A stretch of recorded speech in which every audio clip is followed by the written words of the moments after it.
Amen. All right. So we are in 2 Samuel 19. Getting close to the end.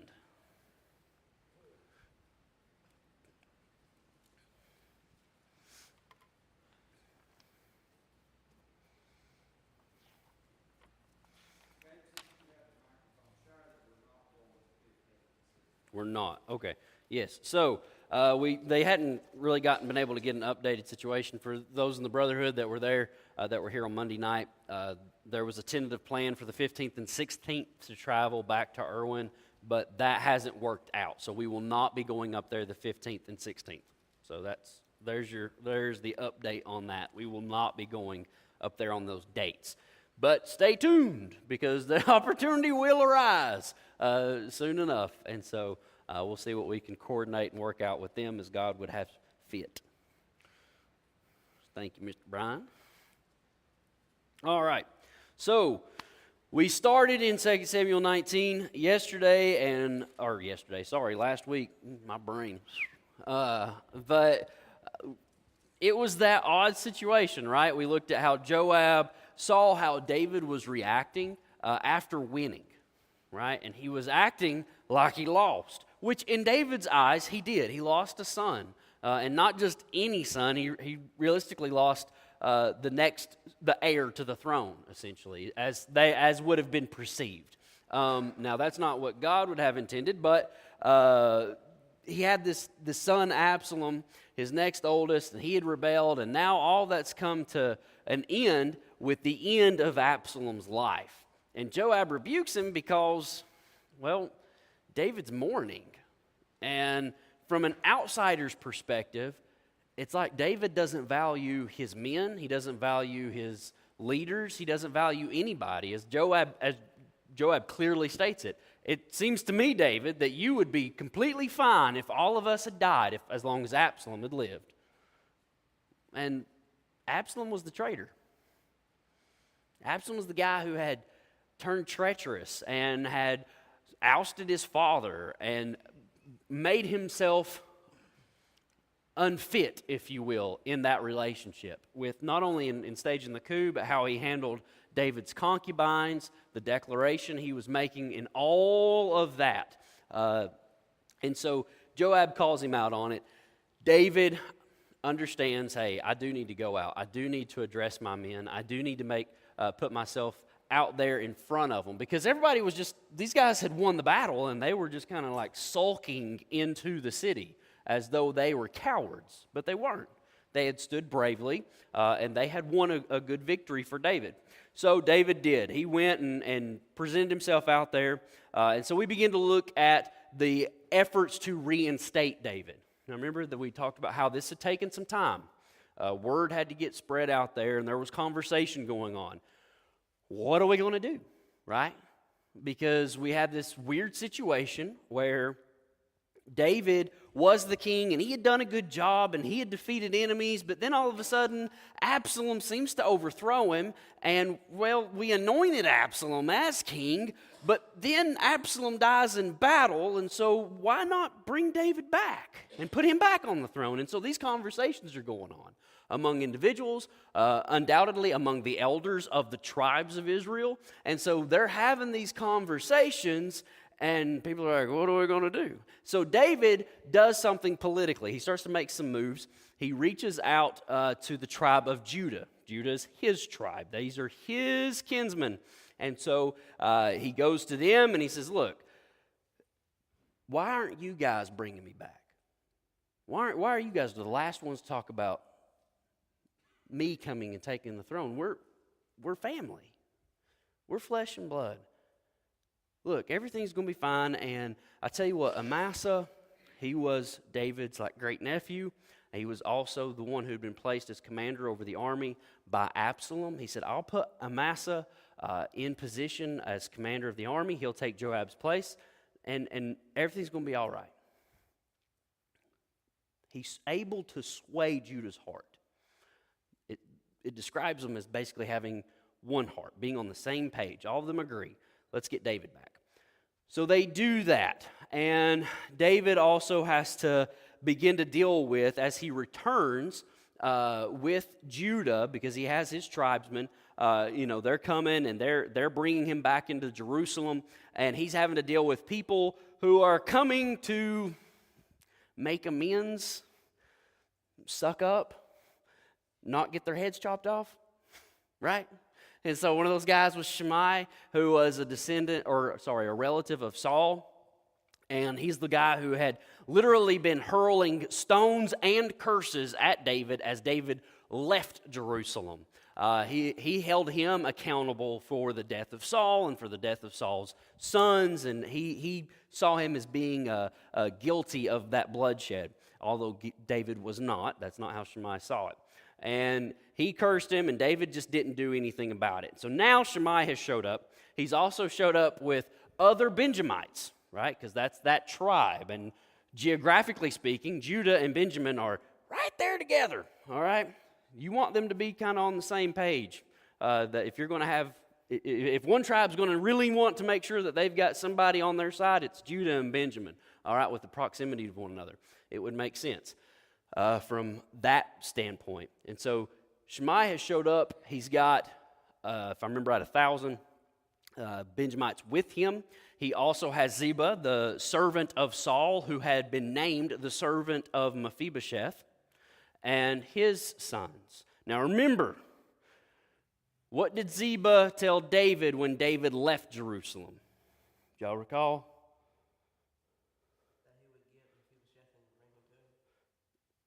That's, no.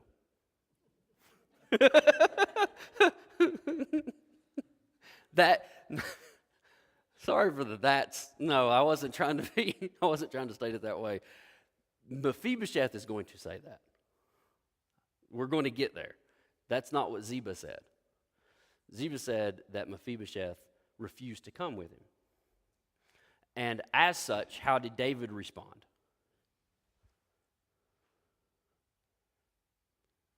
He gave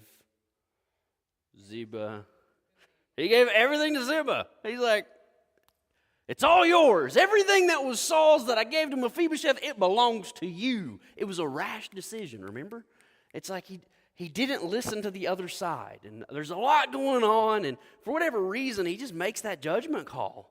I don't even really, I'm personally kind of dumbfounded as to why did David make this declaration in the middle of a retreat, essentially. It's not really the time or place to be making that kind of call, but he did.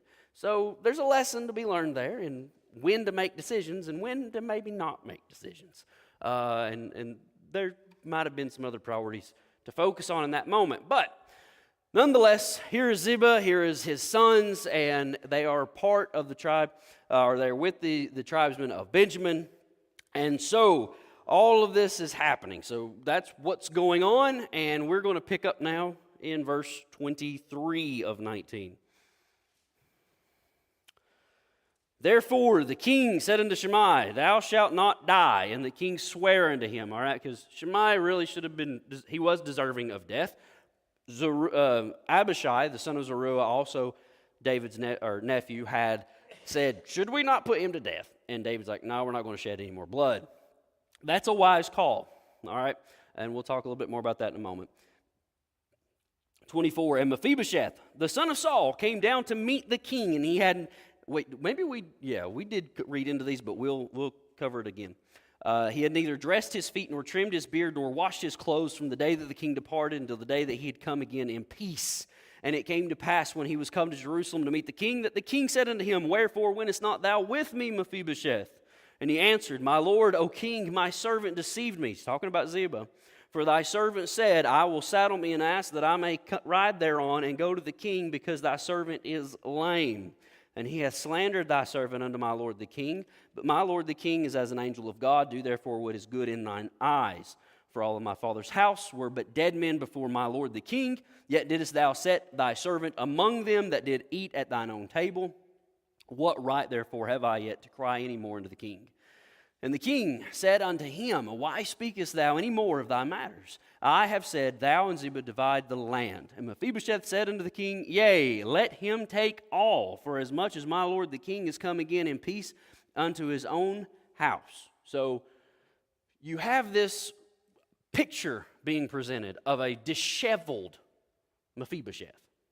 He has not taken care of himself in all the time that David's been gone, as far as just the normal kind of grooming matters. It's almost like he's been in mourning, right?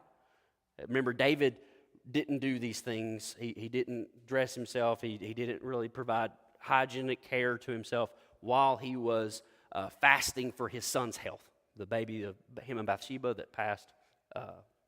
So here's Mephibosheth being presented in a similar light. And he's saying, look, here's the situation. I would have went with you, but Ziba deceived me, right? Ziba was saying, I'll go get you a donkey and we'll get you, all right? We'll get you there. Don't you worry. But that dude just hopped on a donkey himself and got out of Dodge and left me behind, and now he's talking bad about me.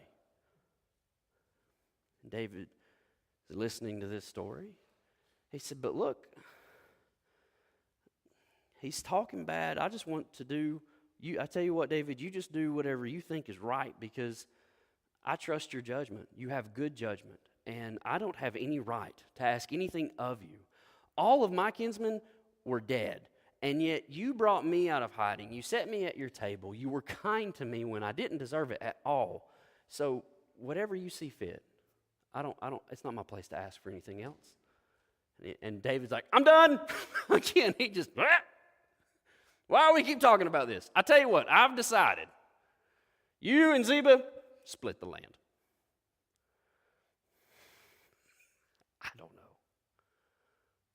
He doesn't know who to trust. He doesn't know who to listen to, it would seem. Who's telling me the truth right now? Now, we'll talk a little bit more about that. It reminds me, I've got it noted there with Mephibosheth, of a time that later shows up with Solomon. But but how does Mephibosheth respond after David says divide it? Just give it all to him. Just give it all to him. I don't want it. I'm just glad that you're back. I'm just glad that you're the king. Mephibosheth had been very well taken care of by David. He had been extremely gracious and kind and merciful towards Mephibosheth. Remember, David wanted to share chesed, right? He wanted to express loving kindness. That's why he inquired if there was any more of Saul's house, that he might show that steadfast love, that covenant love, that chesed. That's what's described of God in his relationship towards Israel. All right? And so David wanted to express that, and he had indeed expressed that towards Mephibosheth. And so Mephibosheth is just extremely glad that David is back. It's fascinating to me that the response of individuals will often tell you where their hearts are at. Ziba said, sure, I'll take the land. Mephibosheth said, let him have it. Now we can go into 31. When Barzillai the Gileadite came down from Rogelim and went over Jordan with the king to conduct him over the Jordan, that is, to bring David across the Jordan, getting him back into Jerusalem. Now Barzillai was a very aged man, even 80 years old. So he's 80, and he had provided the king of sustenance while he lay at Mahanaim, for he was a very great man. So we got a really wealthy older gentleman who has provided, which would have cost quite a bit of money to provide for David and his men, but he was one of those three individuals that we looked at. And so he is now with David as he comes back into Jerusalem.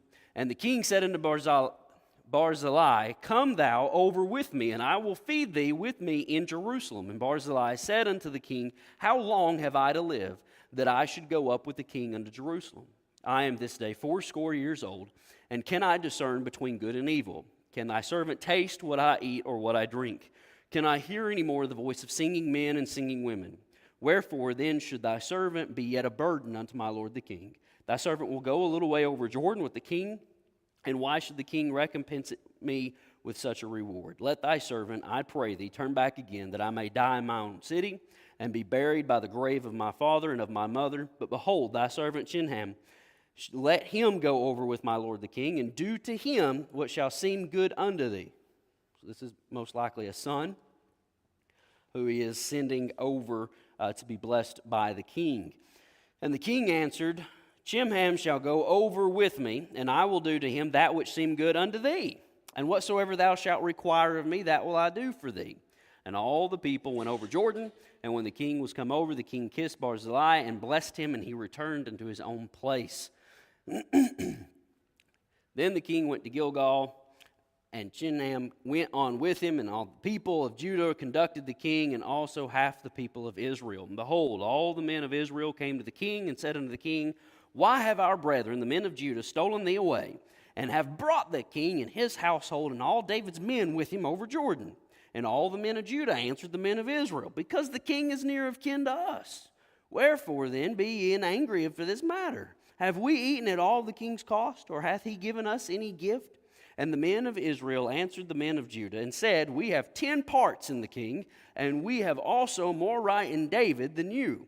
Why then did ye despise us, that our advice should not be first had in bringing back our king? And the words of the men of Judah were fiercer than the words of the men of Israel. All right. So,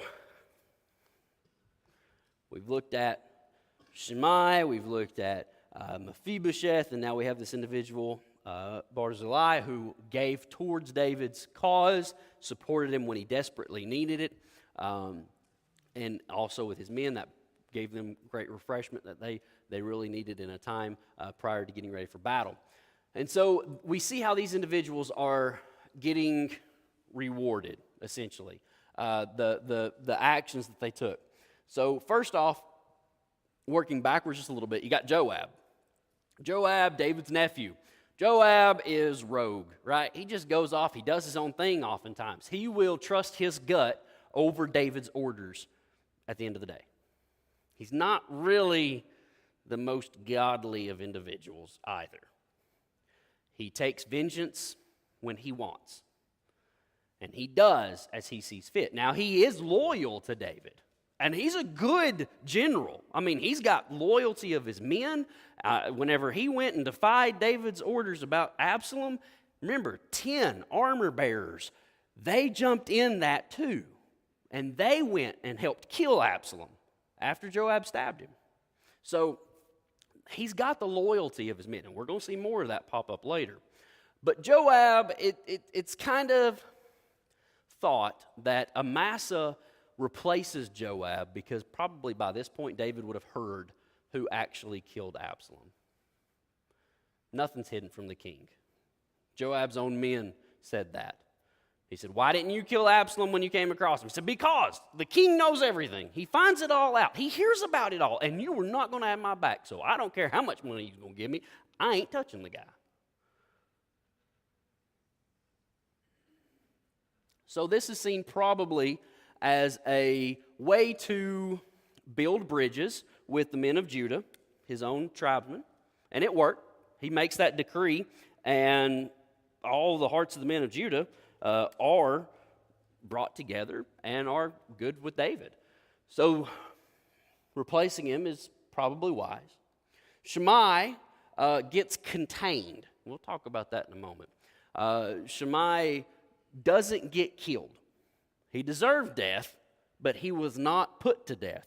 That was probably wise because when you're in the middle of just coming back from, essentially just coming back from this war and having this coup and having this rebellion, all this is going on, David says he's not going to shed any more blood. And it really wouldn't be wise. It's just not really the time or place. But David's not going to forget him. And if you're going to try to build bridges, this is an individual that is well positioned for it, if you think about it. He's a relative of Saul. He's also an individual who has accused David of being guilty of Saul's death and the death of his sons, as though David had helped orchestrate this, or maybe David's participation with the Philistines. Remember whenever they had that battle, David was not at the battle of Gilboa. He was not there at Gilboa. He had already went back because the Philistines didn't trust him. But people knew that he had joined himself to the Philistines, and maybe Shimei says, yeah, well, it's David's fault. So David doesn't kill him, but he is going to get him contained. Mephibosheth, David doesn't know who to trust. David makes a call again, seems to be pretty quick like it was the last time, and Mephibosheth is given half of what he used to have, and he's not mad about it. Barzillai, he gets a reward because of his support, because of his loyalty, but this individual declines it. He says, I'm too old, I can't keep a straight head, I can't taste, I can't hear, and it would just be a burden. Basically, all the good stuff you're offering would be wasted on me. He says, at the end of the day, I just want to go home. And I just want to die peacefully in my home and be buried with my family. I tell you what, take Chimham. If you want to bless somebody, bless him. It's most likely that Chimham is a son. And so that's what David does. And David says, you know what, I will. I'll take him, and I will do for him as you ask of me. But then Barzillai turns around and says, no. You do for him as you say is good. And so he kind of puts that back on David. And these are how people are rewarded, or the rewards for their actions, or consequences, however you'd like to see it, for what has gone on. Now, there's some counsel, and this is really going to kind of go back to Shimei. In 1 Kings chapter 2, you can flip over there quickly if you want. If not, it's okay. I'm going to read it. We're only going to read a few verses. But this comes towards the end of David's life, the end of David's reign, and he is speaking with Solomon, all right? So 1 Kings 2, verse 1. Now the days of David drew nigh that he should die, and he charged Solomon his son, saying, I go the way of all the earth. Be thou strong, therefore, and show thyself a man, and keep the charge of the Lord thy God, excuse me, to walk in his ways, to keep his statutes and his commandments and his judgments and his testimonies, as it is written in the law of Moses, that thou mayest prosper in all that thou doest, and whithersoever thou turnest thyself, that the Lord may continue his word which he spake concerning me, saying, if thy children take heed to their way, to walk before me in truth with all their heart and with all their soul, there shall not fail thee, said he, a man on the throne of Israel. So he reiterates the Davidic covenant that we read about in 2 Samuel 7. Moreover, verse 5, thou knowest also what Joab the son of Zeruiah did to me, and what he did to the two captains of the host of Israel, unto Abner the son of Ner, and unto Amasa the son of Jether, whom he slew, that's a spoiler alert, whom he slew and shed the blood of war in peace, and put the blood of war upon his girdle that was about his loins, and on his shoes that were on his feet. Do therefore according to thy wisdom, and let not his hoar head go down to the grave in peace, or his gray head. But show thyself, or show kindness unto the sons of Barzillai the Gileadite. David continues to the blessing. And let them be of those that eat at thy table, for so they came to me when I fled, because of Absalom thy brother. And behold, thou hast with thee Shimei the son of Gera, a Benjamite of Bahurim, which cursed me with a grievous curse in the day I went to Mahanaim. But he came down to meet me at Jordan, and I swear to him by the Lord, saying, I will not put thee to death with the sword. Now therefore, hold him not guiltless, for thou art a wise man, and knowest what thou oughtest to do unto him. But his hoar head bring thou down to the grave with blood. And so David slept with his fathers and was buried in the city of David. So, David's parting counsel to Solomon is to clean house. There's some things that I couldn't do. And we talked about that some last week, right? There are times when you are a leader of leaders, you have to be cautious. You just have to consider whenever they get replaced, or because it can end up causing more damage to the goal that God has given you if it's like, especially in our ministry context, it can cause more damage and kind of derail stuff. And so you have to be cautious in the timing. You see this getting it played out even in politics. You see it getting played out here. We see it in politics today. We see it in politics then. David says, look, you're going to have to deal with all these guys. Joab has shed innocent blood. He killed Abner. He's going to kill Amasa. That's the spoiler. That's chapter 20. You're going to have to deal with it, but you're going to have to bring judgment onto him. You're going to have to execute him. Joab also supports Adonijah, another one of the sons of David, who tries to take the kingship later, whenever it wasn't his place to. And so he says, you're going to have to do that. He goes, you know what? And also, you're really going to need to deal with this Shimei guy. He did all this stuff to me, and I promised I wasn't going to kill him, but you really need to handle him. So Solomon does something to Shimei. He tells him, do not leave Jerusalem. If you ever leave Jerusalem, I will kill you. He puts him under house arrest. You are not to leave the city. Shimei's like, okay, great, I won't leave. 3 years pass. Shimei has a servant that runs away, and Shimei goes after him. And when Shimei returns, Solomon says, you know how you do that with your kids? What did I tell you?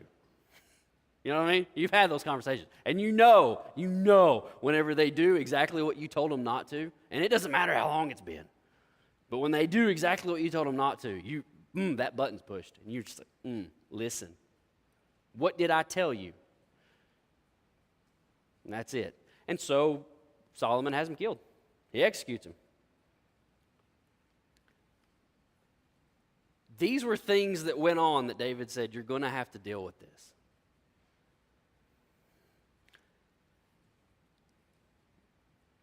It's just the nature. It's the nature of leadership. Sometimes you have to hold on to individuals, and sometimes you have to let go of individuals. And this is a principle that you need, that I think can help you in any setting, essentially. Consider the people, consider the goal, consider where you need to be and how you need to get there. You may have to make difficult calls. They may be tough. Or you may have your calls questioned. Why does he put up with that guy? I've been there. I had a director who had a right-hand man that I just scratched my head. Why does he keep him?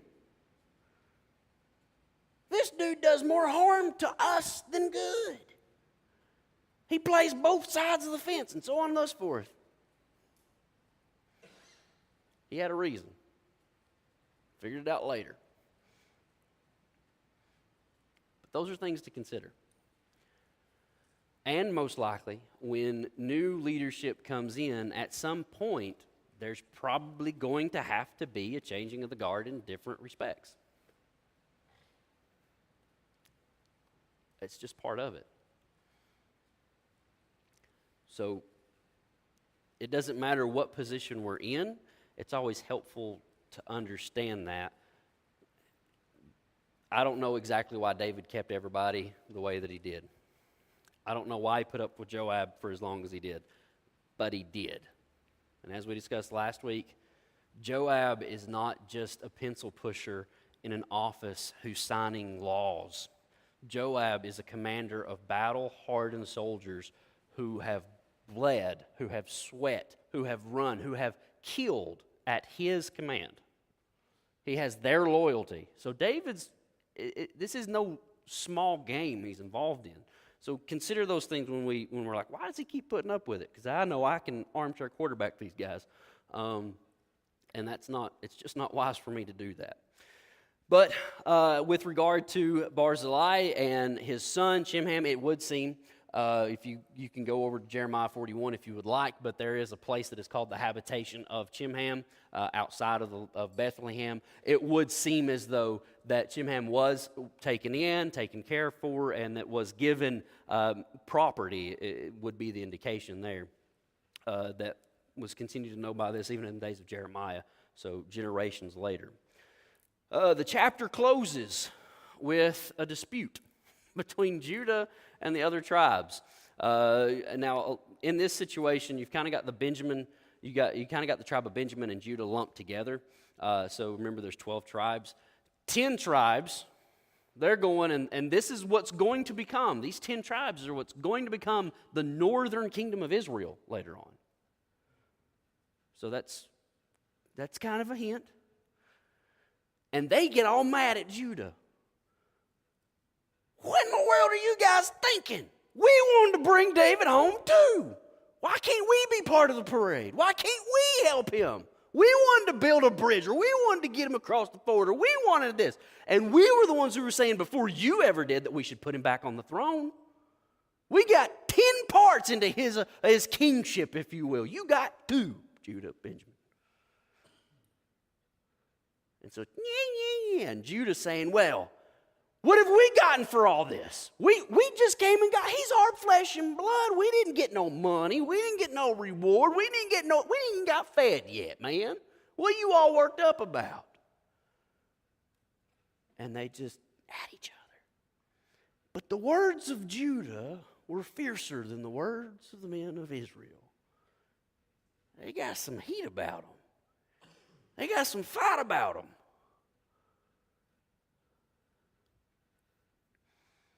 It very well could be that while this seems like an insignificant argument, it shows that there are some very deep fractures in a once stable monarchy. And these divisions really go before David. They seem to have gained some strength and stability after David comes into reign. And we've talked about this as we've gone through the study. And eventually the strength to that unity is going to be broken. And these nations are going to split. And you're going to get Israel, and you're going to get Judah. And it's not going to be that long, essentially.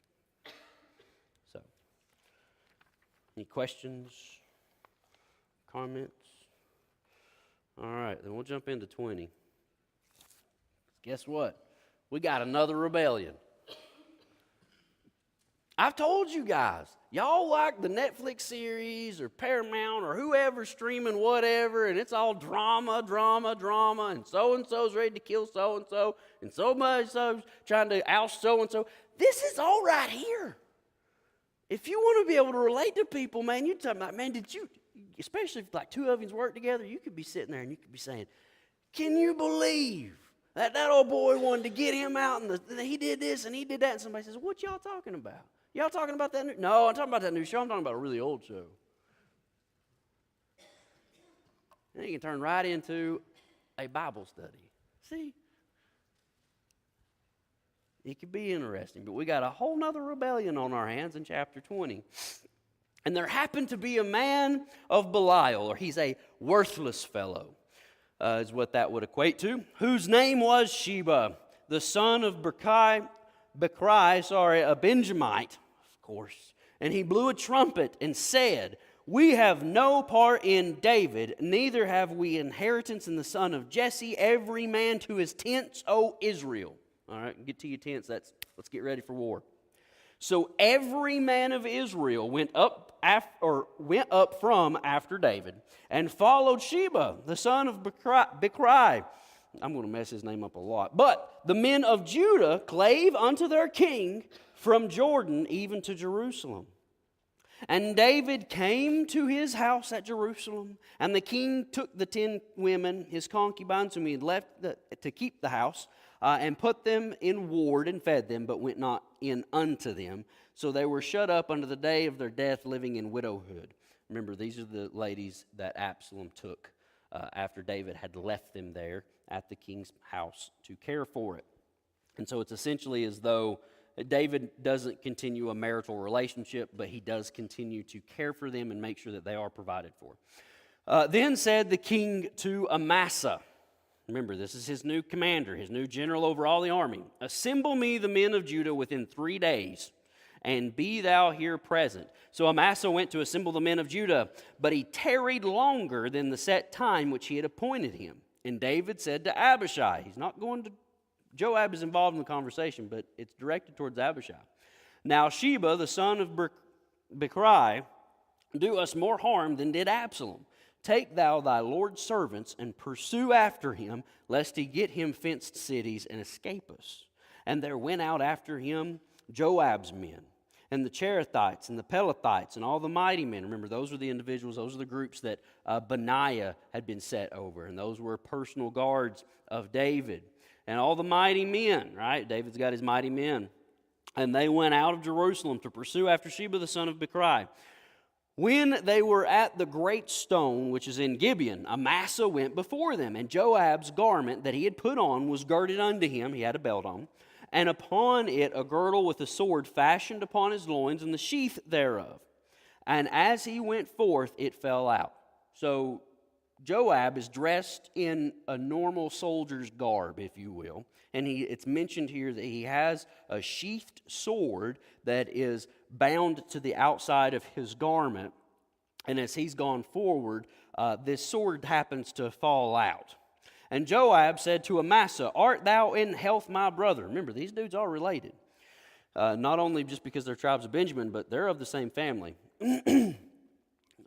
Art thou in health, my brother? And Joab took Amasa by the beard with the right hand to kiss him. So he's giving him a normal greeting. He's going to greet him with that kiss. But Amasa took no heed to the sword that was in Joab's hand. So he smote him therewith in the fifth rib, and shed out his bowels to the ground, and struck him not again, and he died. So Joab and Abishai his brother pursued after Sheba the son of Bichri. And one of Joab's men stood by him and said, he that favoreth Joab, and he that is for David, let him go after Joab. And Amasa wallowed in blood in the midst of the highway. And when the man saw that all the people stood still, he removed Amasa out of the highway into the field and cast a cloth upon him when he saw that everyone that came by him stood still. When he was removed out of the highway, all the people went on after Joab to pursue after Sheba, the son of Bichri. Wow. So you got this Sheba, a Benjamite, of all tribes, right? You got this guy that's got this tribe that's tied back with that original kingship, and he makes this declaration. He calls the nation to arms. He's like, we don't have any part with David. Everybody get ready for war. And everybody listens. He gets a really big gathering. This isn't some little rebellion to get squashed. This is a really big thing. This is a really big rebellion. And David's like, this is not good. So he goes to his commander, his great nephew, says, listen, get all the men of Judah together, and I'll give you 3 days to get it done. Get the soldiers. So Amasa, he's gone, getting the soldiers. And it takes him longer than the 3 days. Now, it doesn't say exactly how long. It just says it takes him longer. And so Amasa's traveling back with the soldiers that he's gathered, and they meet Abishai and Joab and the forces of Judah on the road. Amasa's doing his job. I don't know, maybe there were a bunch of red lights that day, but he didn't get there. And Joab does what? He goes and re-interviews for his position. Right? He reports Amasa to HR. He sends the mean email to the boss man. That would be our modern equivalence, right? He does like he did with Abner. It's a little different. I understand it's a little different. But remember, whenever he confronted Abner, he was in a city of refuge. This is a place where justice is supposed to be executed, in Hebron. And so they're there. And he pulls him off to the side at the city gate where you're supposed to handle business, but it wasn't a time to handle business. And he pulls him off to the side, and whenever he does, he kills him when Abner's not expecting it. Right there in the city gates. And now he's got Amasa. and he gives him a normal greeting. Hey, man, it's good to see you. He goes in, bring him in close. These guys are cousins. Hey, brother, everything going well? You doing all right? You feeling good today? Good. Boom! As he takes his sword and stabs him in the stomach and rips his bowels out. That's what he does. He literally spills his guts. He distracts him and he kills him.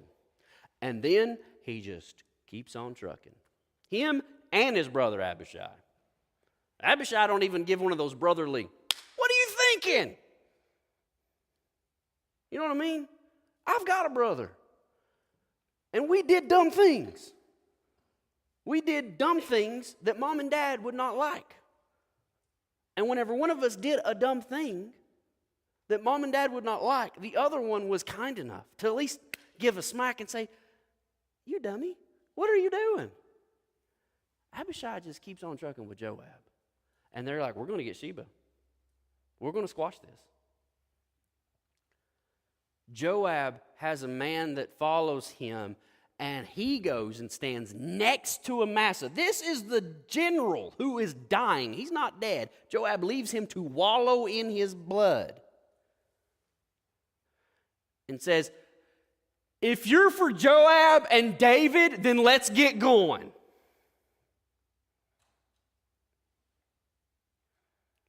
But everybody's just standing there. And some of them evidently begin to move because every time somebody comes up upon Amasa, they just stop. And so he says, well, we got to deal with this. So he just drags the body off to the side into a field and he covers it up, and then the army marches on. So in 2 Kings, or in 1 Kings chapter 2, whenever David's referencing the murder of Amasa, this is that situation here in chapter 20. This is when Amasa was killed by Joab in cold blood. There's no reason to kill Amasa.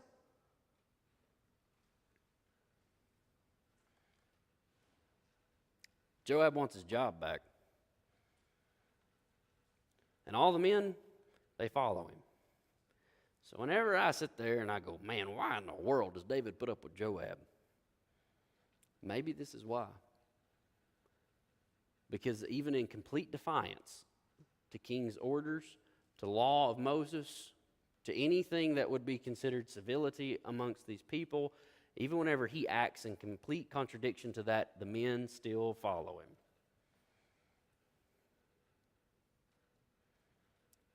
So David leaves it to Solomon.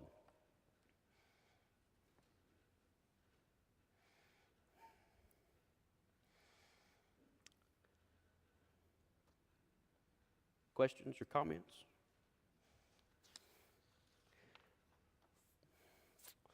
For the sake of time, what happens in the end of the chapter is this. Sheba's on the run with his men. He's gathering, and he goes through the land. He ends up at a city named Abel of Beth Maachah, and it's a walled city. And so he goes and he holes up in there. Joab and Abishai and the forces of Judah, they besiege it. So they surround it. It would seem as though they get ready to, they are beginning to tear the walls down. They do what they need to do to take action against the city. There's a wise lady of the city who comes to the wall and says, why in the world are you doing this? Everybody loves our city. All right, we're known as a jewel, essentially. You know, we're wise here in this city, and people seek us for our wisdom here. So let's figure out something else. Can we negotiate? He says, yeah, I want the head of Sheba. You do that, we'll leave your city alone. So she goes, this wise woman goes and convinces the citizens to take Sheba, cut off his head. And they do. And with that, the rebellion is squashed. They give Joab the head of Sheba, and it is done. And everybody goes back to their tents, this time to go back home. And so you have this friction, and you have this rebellion, and you have these problems. And David, this is part of being the king. This is part of being in the leadership, and it seems like it is constantly a fight. It's a fight to move forward from a previous weakened state. David helps the nation become more than it was under Saul. With his leadership and with his obedience to God, God blessed him. And so he was able to bring about a good time for the nation. But then, through his own misdeeds, he brings about destructive action against the country and against the nation. So now they're back in a weakened state, and he's just having to constantly fight. We see that all the time. It doesn't matter what the organization is. It doesn't matter what the country is. It doesn't matter what the state is. It seems like you're constantly trying to claw your way back from a weakened state or fight your way to maintain the strength that you've gained, or something has come around and it's weakened you again and you're having to claw your way back up. And it can get exhausting and it can get daunting. But through it all, after David is confronted by Nathan and he repents, David seems to be more inclined once again, to follow the Lord and to trust in the Lord. And we see this in the Psalms, and we see this in those that have been, the Psalms that are kind of classified as those after he was ousted from Jerusalem. I forget the specific name they give him. But he has that faith. And so I would urge you the same thing. If you're in that position, maybe it's in the organization you're a part of, or maybe it's in a ministry you're a part of, or whatever it may be, and it feels like you're constantly clawing, and there's always something you got to deal with. That's part of being in leadership. We get seasons where there's rest, peace, prosperity, and things go well, but there are going to be shakeups. There are going to be situations that come up, and sometimes when it rains, it pours. But have faith in the Lord. Constantly turn to Him. Constantly seek His wisdom. Constantly rely on His strength. And understand that many times it comes with the territory. We have a few short lessons on the next slide. Again, we'll reiterate this. Be as watchful after the victory as before the battle, from Andrew Bonar or Bonner, that Scottish minister from a long time ago. And that's in regard to David's attitude in his position of leadership after Absalom was killed. It's an important lesson to learn. When you're in a position of leadership, people are still looking to you to lead. The truth is, it's not easy being king. That's what we just talked about. It's not easy whenever you're going to be in a position of leadership. There's going to be some difficulties. There's going to be uproars. There's going to be bickerings and arguings. There's going to be these things. And so be ready for that and prepare yourself by trusting in the Lord. I think this is helpful. I do this with my children. Sometimes when you're unsure, split the thing. That's what David does with Mephibosheth and Ziba. Right. Who had it first? I don't know. I'll forget it. And you just rip it in half and say, here, you play with half the Play-Doh, you play with half the Play-Doh. Have a nice day. Right? David does this with Mephibosheth and Ziba. Solomon does it. Remember? Two ladies. That's my baby. No, that's my baby. No, that's my baby. No, that's my baby. Then Solomon says, give me a sword. Both of them get half. And the real mother says, no. She can have the child. Don't kill the child. See, I think her response shows that she's the real mother. And everybody went, oh, Solomon, you are so wise. And truthfully, Solomon was very wise.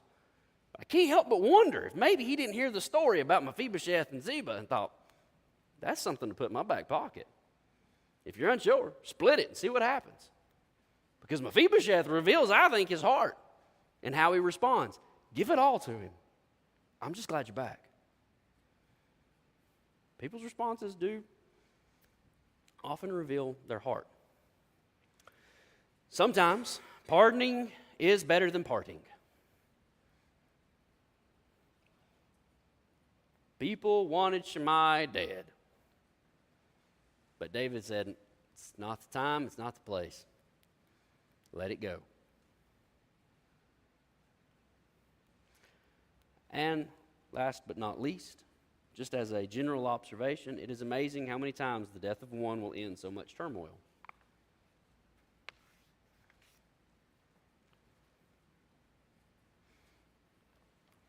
In fact, I always mess up which one it was, Annas or Caiaphas, stated, don't you know it would be better for one man to die on behalf of the whole nation, essentially? Speaking prophetically and unknowingly about Jesus.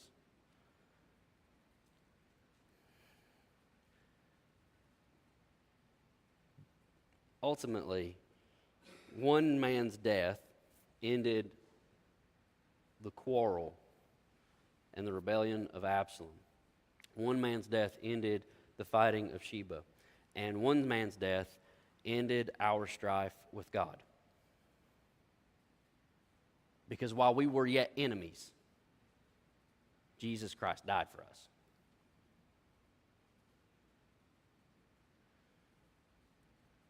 And ultimately, I know we get frustrated with leadership in various capacities, whether it's political or whether it's church or whether it's business or whatever it may be, family. Ultimately, this gives me hope because even whenever I see that this stuff has been going on for a long time, I'm reminded that one day it'll all end. One day there's a kingdom that's going to stand throughout all of eternity where there will be no more death, where there will be no more sin, where there will be no more shame, where there will be no more quarreling and rebellion, and where Jesus will reign forevermore. And I get to be a part of that because he died for me. So regardless of how difficult the situation gets, Jesus is still king, and all things have been placed under his feet. And I get hope from that. Questions or comments? One implication, did you know that he would be a threat for Solomon in the future because he didn't forget or forgive? Why did Solomon execute Shimei? He tells him to. I speculate. Well, one, you weren't supposed to curse the king. That wasn't supposed to happen. I forget the scripture passage in the law. But David had pardoned him. But I think, and I may be wrong, but I think that that's part of it, but also the potential for another rebellion or another coup, allowing somebody in that type of position. I mean, Shimei was able to gather 1,000 Benjamites.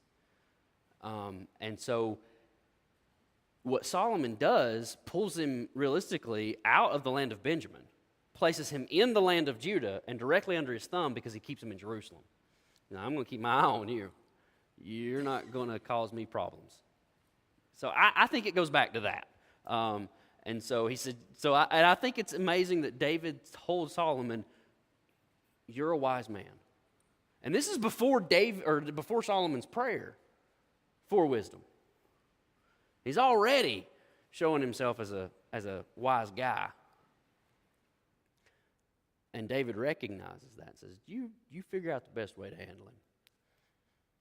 And Solomon does. He says, let's just corral you in right here, big boy. But part of a lesson there is, I think, if you say something, you better mean it. And it doesn't matter if it's 1 year, 2 years, or 3 years. You got to be very careful when you're in a position of leadership when you change your position on things. I know we see it all the time in politicians. They waffle back and forth with stuff. And one policy that they couldn't stand a week ago, now they're supporting and praising its merits. But people are fickle many times. But yes, I think that's why.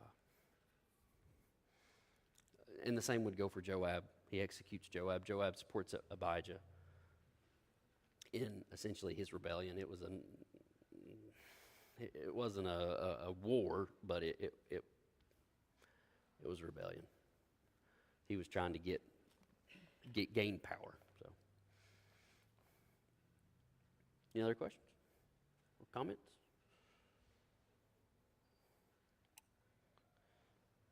All right. Then if not, we'll pray and be dismissed. Heavenly Father, we come to you tonight, and God, we are thankful because you are good and kind and gracious. Lord, we're thankful for the reality that we have your Son as our ultimate King. Lord, no matter what goes on in our lives, no matter the circumstances or situations that we are encountering within the various dynamics that we are part of, Lord, we always remember that you are in control. And I'm thankful for that hope and that peace that we have. Lord, I do pray that you'd give us wisdom, that you give us discernment, and that we would execute judgment according to your ways and according to your word. Lord, I do pray that you would help us to be and to become leaders of leaders so that we can continue to further your kingdom for your honor, for your glory. And Lord, I pray that you would continue to strengthen us in the knowledge of your word and apply it to our lives. Thank you for everything that you're going to do. I pray, Lord, that you'd be with everyone that's here tonight. Bless their homes, and please bless their requests. It's in Jesus' name that we pray. Amen.